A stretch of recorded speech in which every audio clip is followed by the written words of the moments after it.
So let's talk about Christmas. Not the Hallmark version, the real version. The one nobody brings up because it might make Grandma clutch her pearls so tightly they turn into diamonds. First of all, Jesus was not born on December 25th.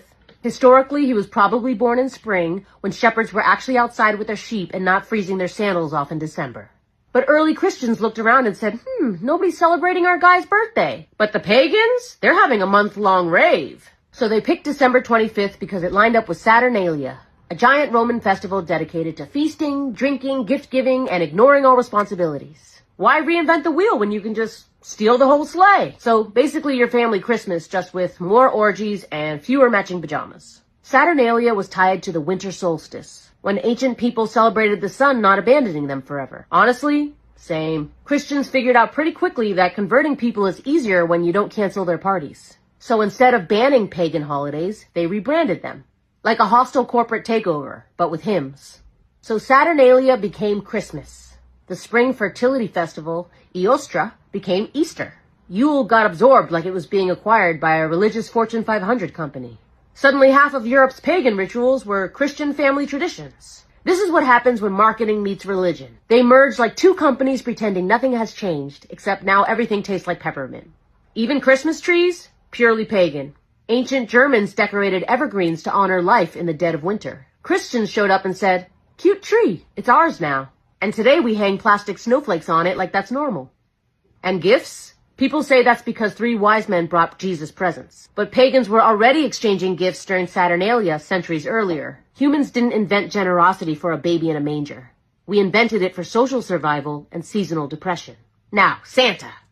He's not in the Bible.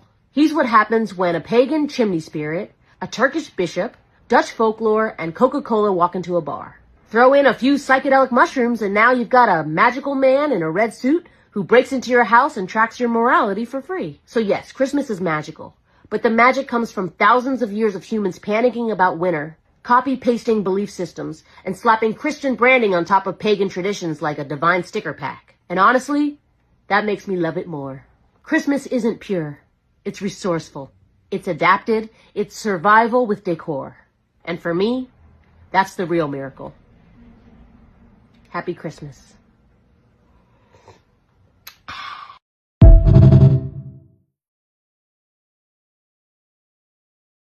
Another part to this is people say that Christmas is about Jesus Christ's birthday. Now, the funny thing about that is the people of the Bible, the Israelites, they didn't celebrate birthdays.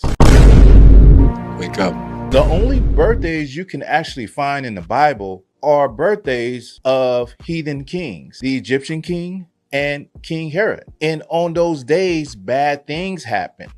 People were put to death. And so the only examples we have of birthdays is by people that were not the people of God actually celebrating birthdays. Why is it December 25th? If you go back in history, you see that a lot of ancient gods and deities like Nimrod, their birth date or celebration was placed on December 25th. If you want to look at it in the way that people look at birthdays today, if it was Jesus Christ's birthday, well, why are you getting a gift and giving other people a gift instead of giving Jesus Christ a gift?